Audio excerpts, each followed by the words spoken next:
baby blue. God was baby blue.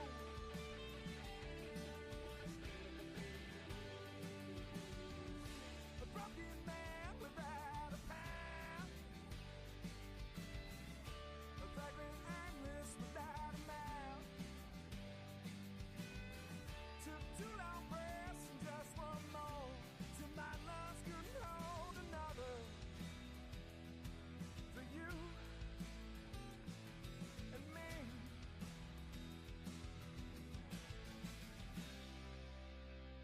And those baby blues.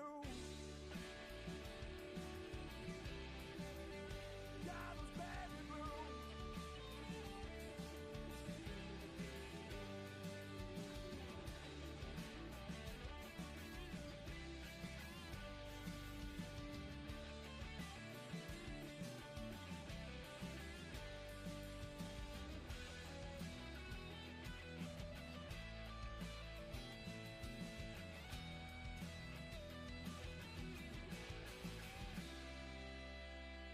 Those baby blues. God was baby blue.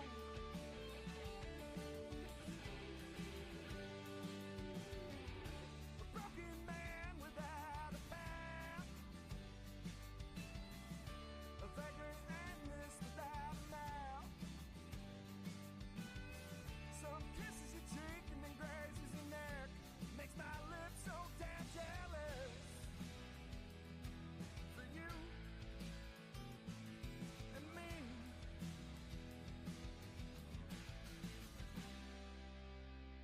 And those baby blues. God was baby blue.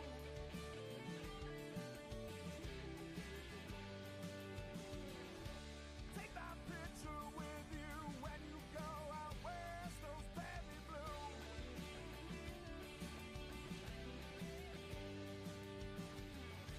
If you love me, then just say it with your chest. Those baby blues. Now, don't forget about me, yeah. I will do my best. Those baby blues. Oh, that's true for me and you.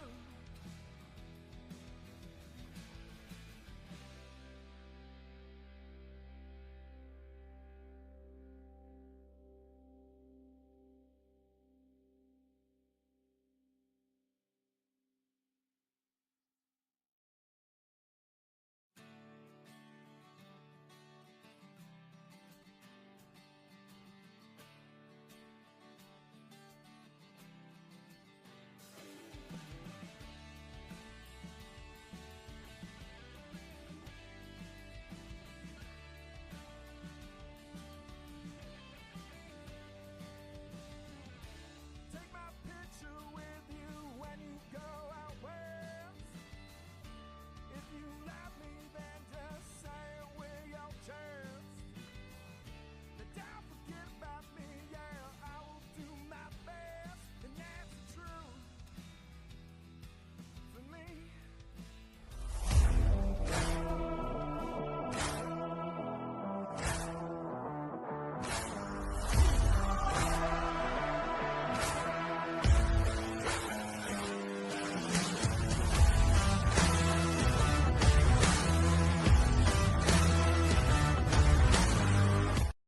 Yo, what is up? 24/7 Buff Fandemonium, Buff fan base, FLX Mafia, everywhere.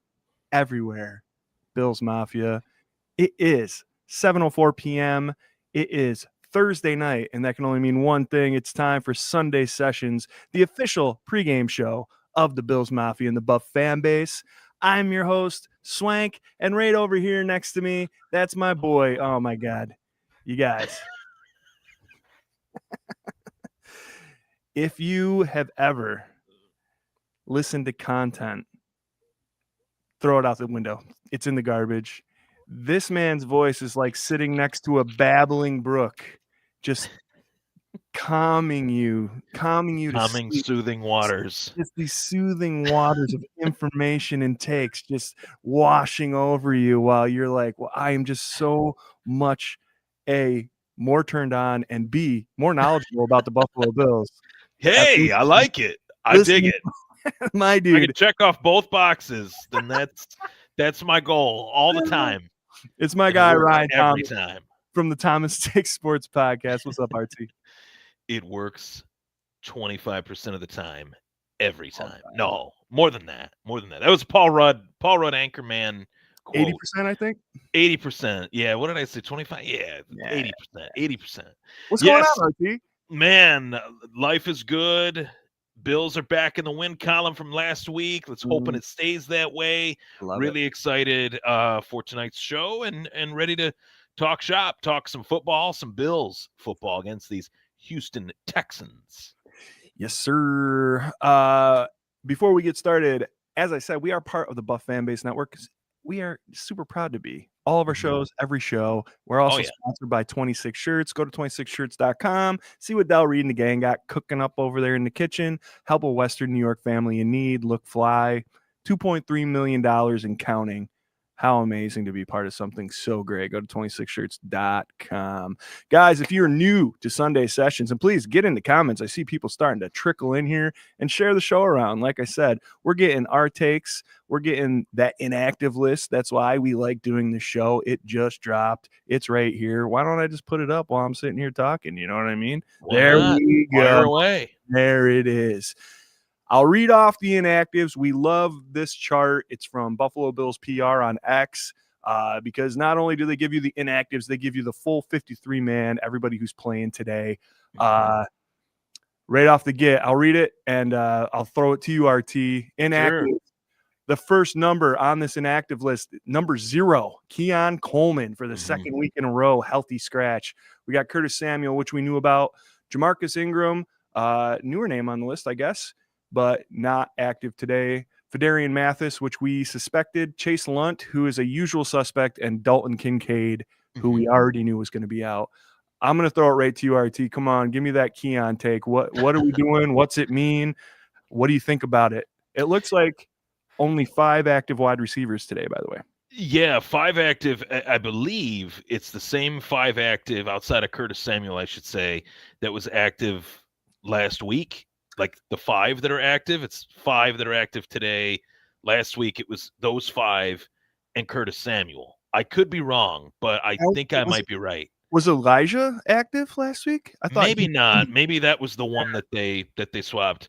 Nevertheless, I'm sorry, because breaking Hardman is on IR. Hardman was Hardman was the other one. That's what threw me off.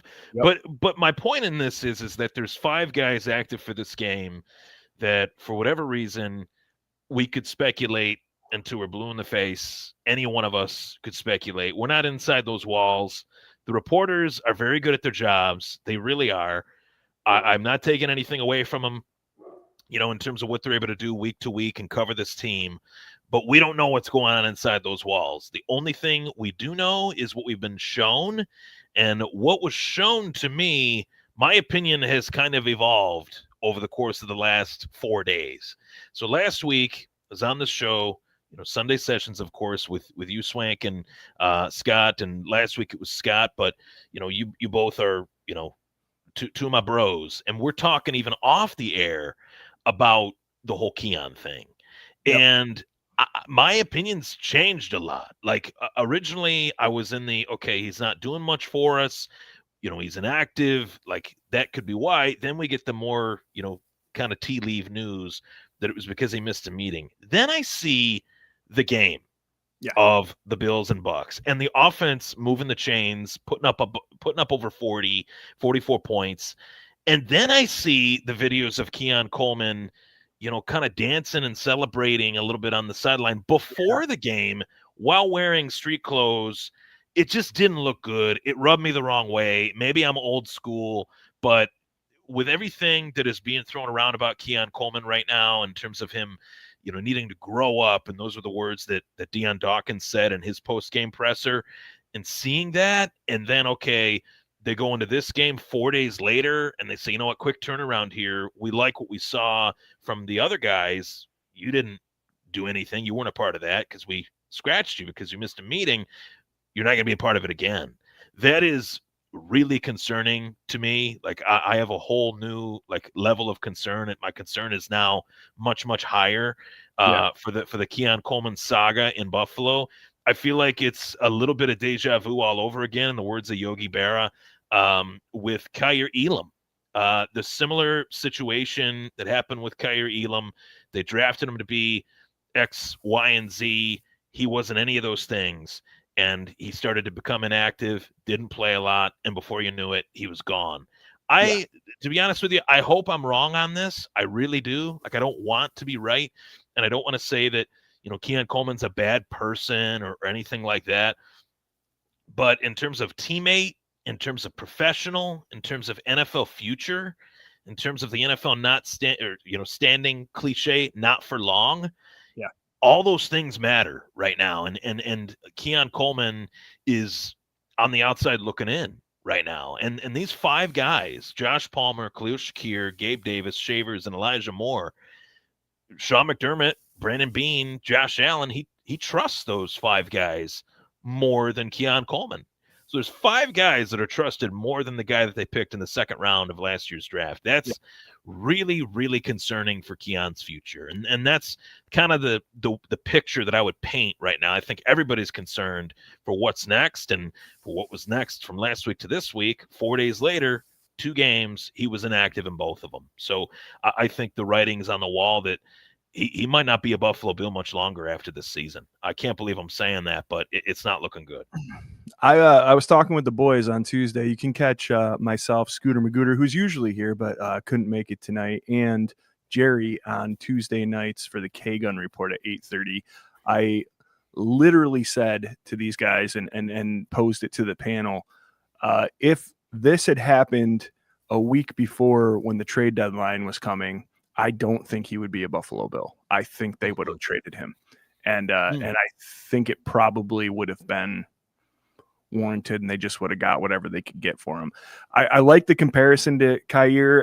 It hurts me a little bit because we are not Keon Coleman haters by any means. I don't want to see this happen to any player on the Bills. It's terrible. Yeah. But I think that the writing was on the wall that he wasn't going to play tonight on Sunday. I think that was like almost a gimme. I think they want him to claw his way back. If you're putting up side-by-side comparisons with a Tyrell Shavers, who has literally done everything right, done everything he needs to do, scraped his way from the bottom all the way up to not even the top, but at least a starting wide receiver, right? Or in the start, or in the team he's dressing, you know, that is like a huge accomplishment for him, let alone getting in a 90-yard game with a touchdown. This is like this kid's. This is what I'm here for.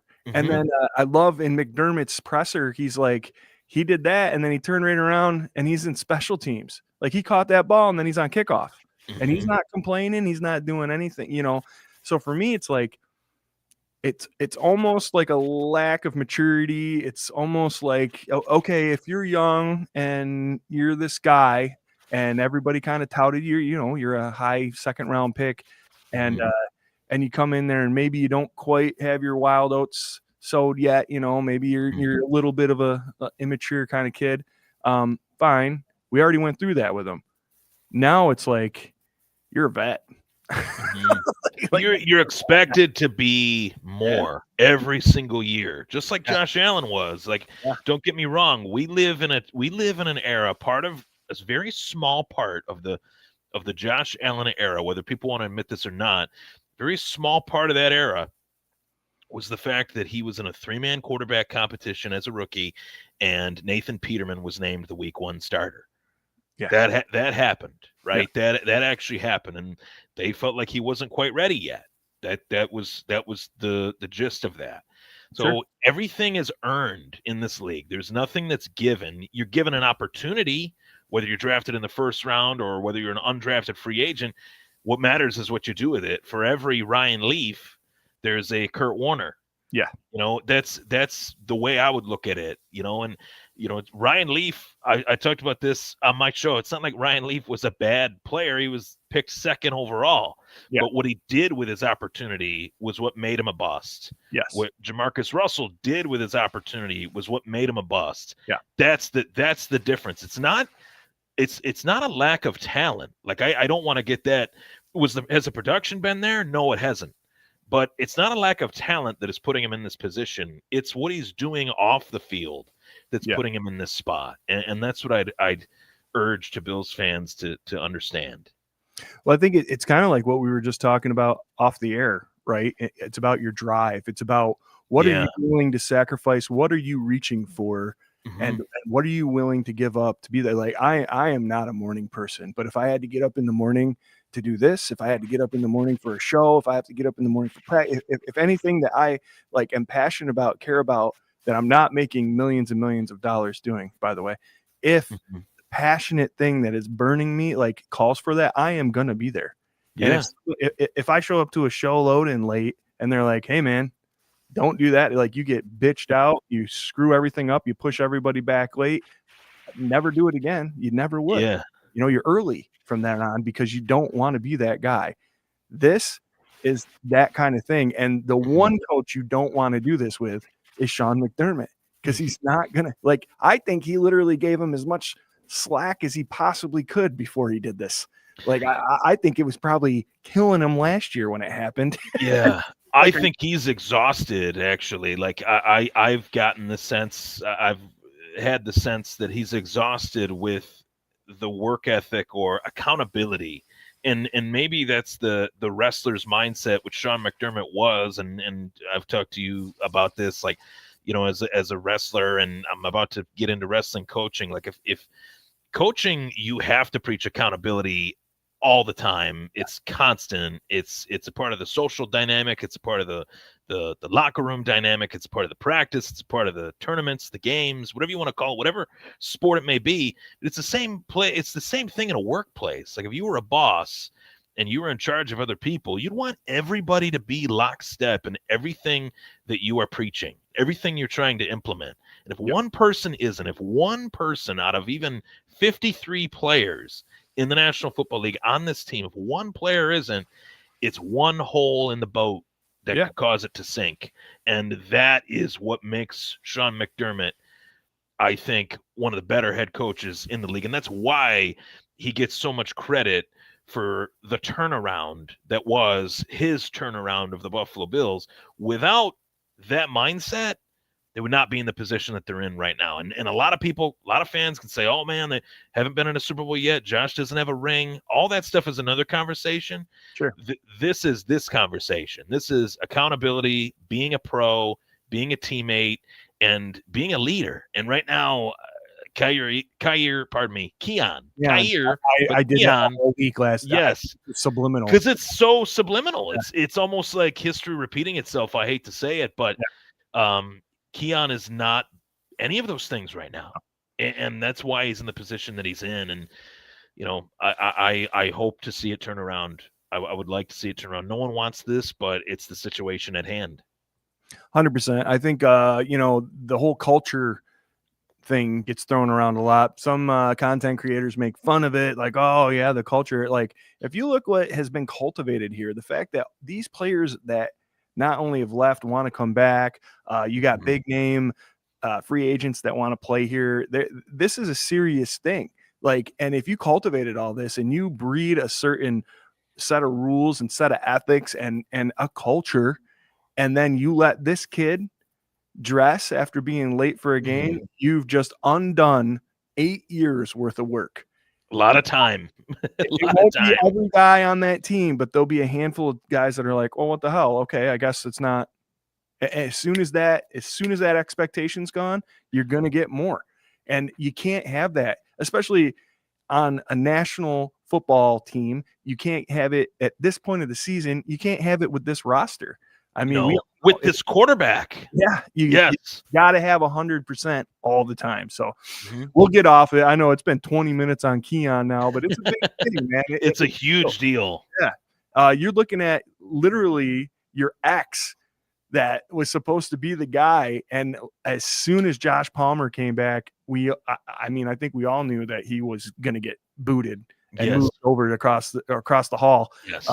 No, I don't think anybody realized that he was going to get benched because of this disciplinary thing, but you have guys that are now stepping up. And another thing, just briefly, RT, because man, we are going to take the whole half hour on this, but I was talking to the boys on Tuesday, two Tuesdays ago. This wide receiver core, even though we didn't go, we didn't get the guys we wanted to get, we didn't get these big name wide receivers. You're looking at this team and these starting wide receivers. This is a completely different look than we had 2 weeks ago. These are guys that teams don't know about. They don't know what this whole dynamic is, except for now against Tampa Bay, and that dynamic is 300 plus and 3 touchdowns. So yeah, I think it's huge. I love it.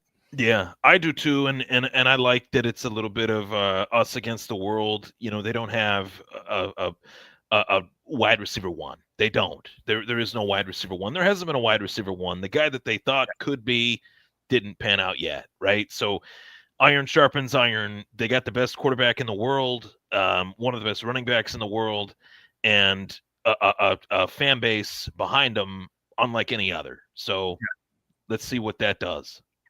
Absolutely.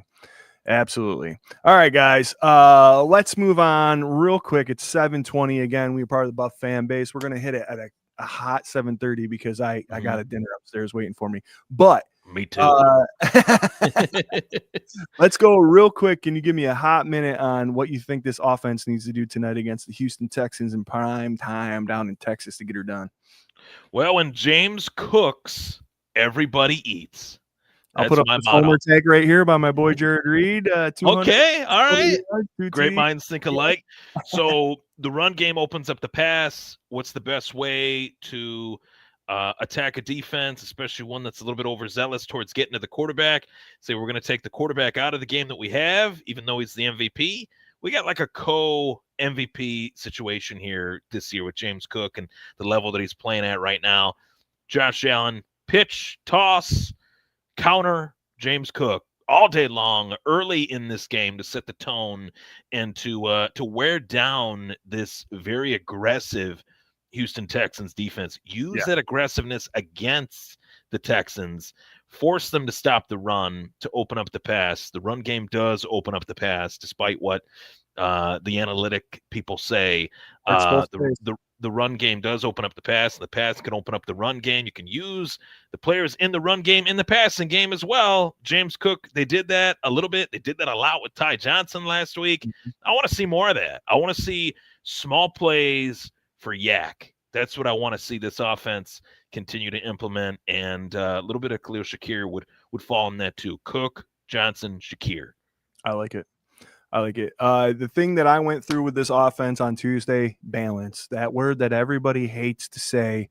I want it to be balanced. I 100% agree with you. I think James Cook, establish that run, get physical in the trenches. This team, if it has a weakness, it is there. It's that run game. And you have, I want to say, the best running back in the league. I know Taylor's on a tear right now, but our guy James Cook is going to go over 1,000 yards. 1,000 yards, and we're what, week 13? Is that what it is? 12? 12. Yeah. Week 12, you're gonna have 1,000-yard back. When's the last time that happened? Bills Mafia, It's been a while. It's been a while, man. Yeah. So I think absolutely wear them down, but do not be afraid. Take those shots. I loved that they targeted Hardman right off the get last week. I loved that they didn't let up. I thought it was going to be a little Joe Brady trickery, like, we got this fast guy and we bombed it down. I did too. And all of a sudden, dude, what was it? It was a missile show, man. He was sending piss missiles all damn day, and it doesn't need to be that. But as you said, man, the run opens up the pass opens up the run. To me, it's all one big beautiful machine. So if you can get that going, and you can make them not know if they have to cover deep because you throw one on a second and short deep to keep them honest, because you broke out 7-8 yards on first down, like with a nice Cook run, and then you got a third and short anyway.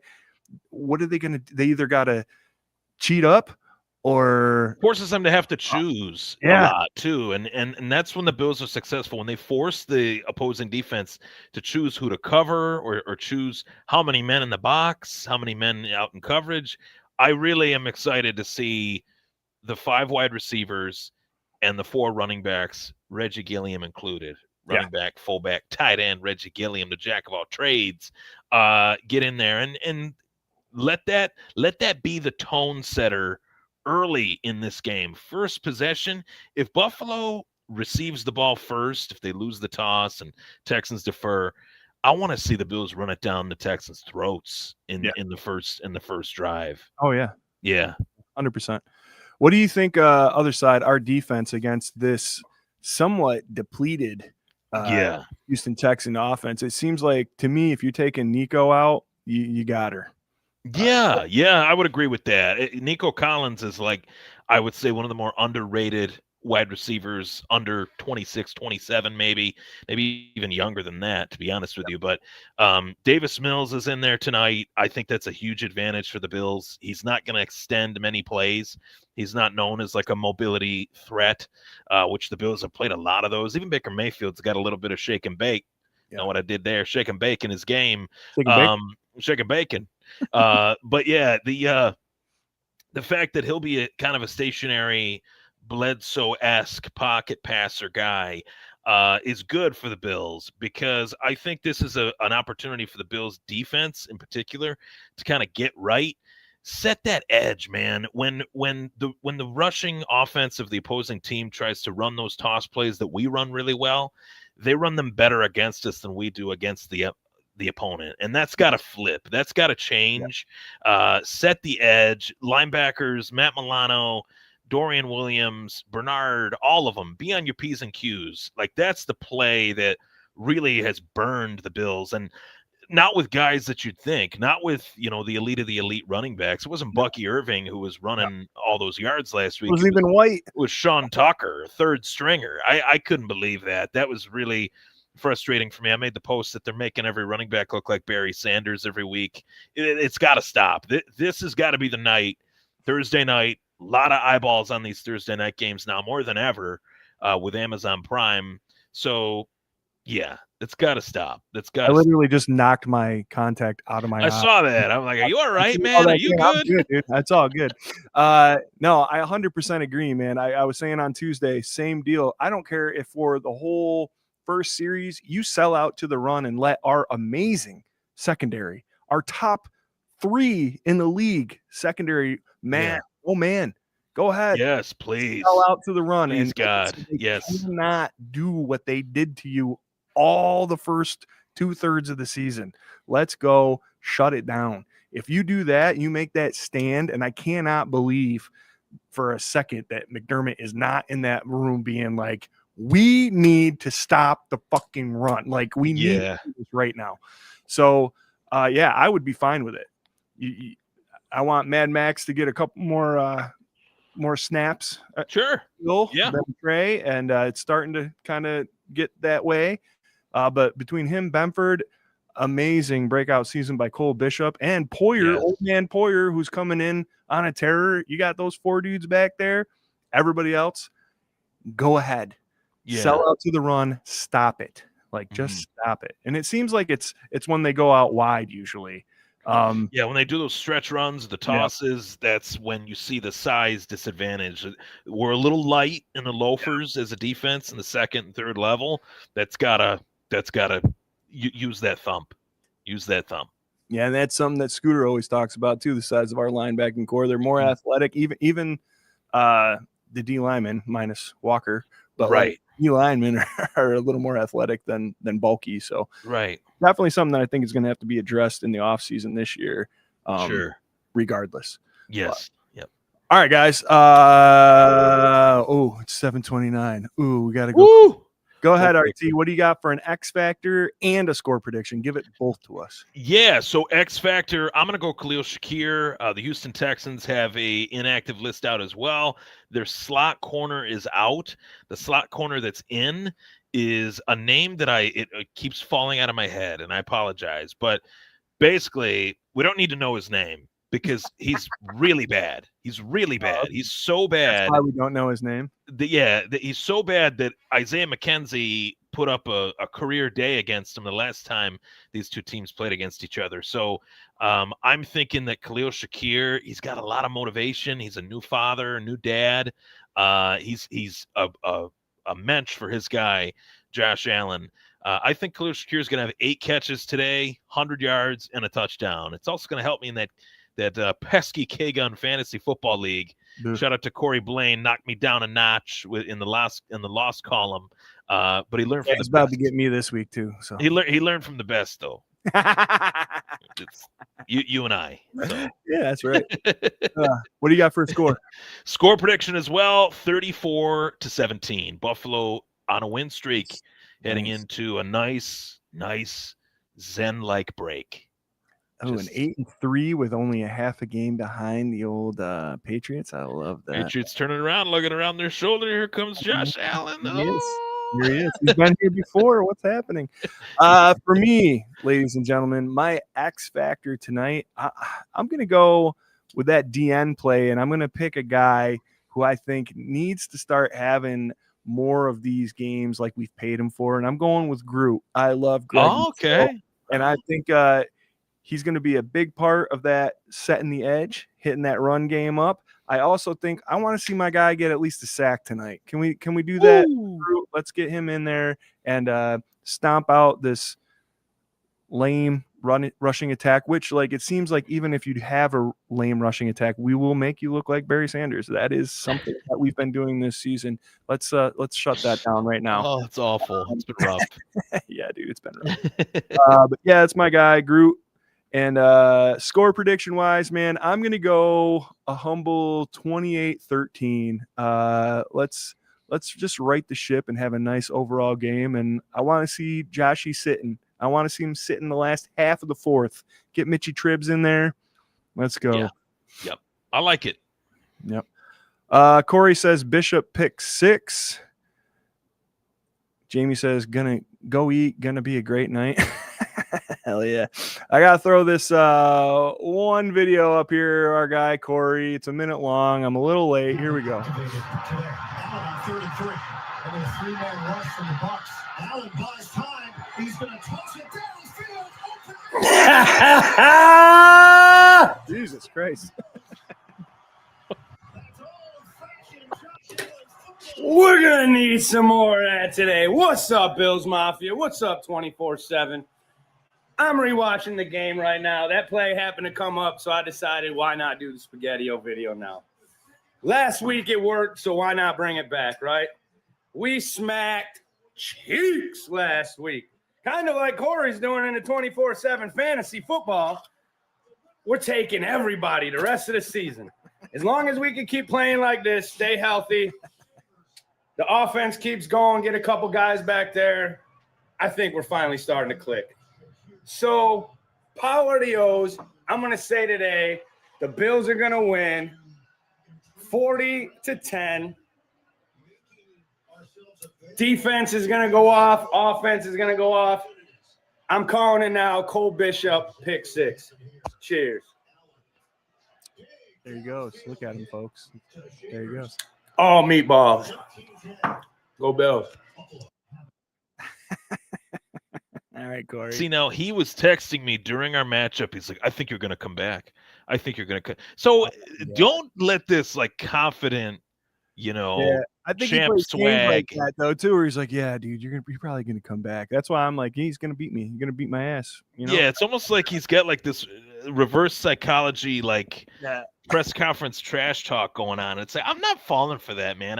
I've been around way too long. I know this game way too well. That's not going to happen. He's got his name on the helmet twice, Corey. I don't know. Yeah.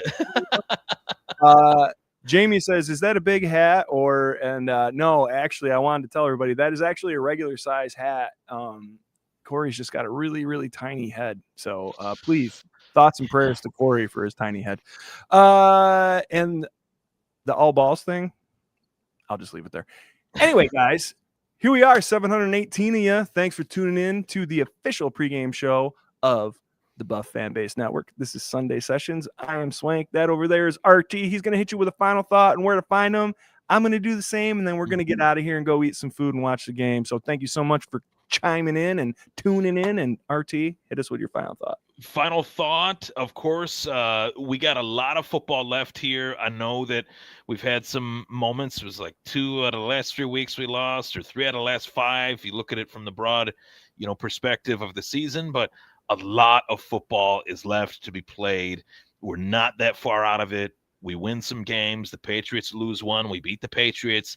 The beast of the AFC East will return, the Buffalo Bills. That is the Buffalo Bills. Don't let that get twisted. There's a lot of season left, and I got a feeling we haven't even seen the best of Josh Allen yet. The fact that he had 6 total touchdowns last week, and people were still kind of saying, oh, he finally put his cape on. It's like, excuse me, finally?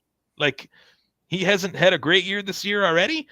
You look at the numbers, MVP. It's better than last year. Better than last season. So Josh Allen, don't let this guy fool you. He's still the best in the game, and we get the chance to cheer him on every Sunday or Thursday or Monday. It's been a great era, and I just wanted to, see a ring. That's what we all want. Plenty of football left to see that happen. So let's be a little bit more upbeat, a little bit more swagger, a little bit more fun, loose, and enjoy watching the game tonight. I love it. Find my post-game show Wednesday at 8, Buffalo Fan Base. There it is, my boy RT. Guys, I want to tell you real quick about something. We have a very, very, very cool event happening at Dirty Jack's in Phelps, New York. This is December 7th for the Cincinnati game, the FLX Mafia meetup. If you're not in the FLX, it doesn't matter. Come hang out. We're going to be doing a live version of this show. We're trying to get this guy over here, RT, to come down all the way from the northern western lands. And we're gonna have beer specials. We're gonna do a raffle for a signed AJ Epinesa jersey. We have giveaways set up. We have a special wing for just 24/7 that's going to be announced and available that day. Yeah, man. And right here. So I did want to say the time has changed on this. The NFL flexed the Cincinnati game to 1 o'clock. So now it is not 3 to 8 p.m. It is going to be, they're opening their doors at 11:30 a.m. and we will be doing a show from whenever we get set up, which will be between 11:30 and 12 until 1, and then we'll be there for the duration of the game hanging out. So it'll be 11:30 to 4. Come hang out. Little Scamby eggs and some 24/7 buff. Nothing wrong with that. Eggs, bro. Yes. Eggs and eggs. So, Uncle Jam, I got you. Actually, we're going to be selling these posters for sale. A lot of people have been into them. So they'll be for sale for $5 at the event. Or you can hit me up and I can get you a mailer or whatever for that too. But yeah, man. FLX Mafia meetup. We're very stoked on it. Put it on your calendar. December 7th. 1 to 4. Come hang out. That's it, guys. Love the hell out of you. Thank you so much for tuning in and being a part of our little program. And enjoy the game. Go Bills. Go Bills. Go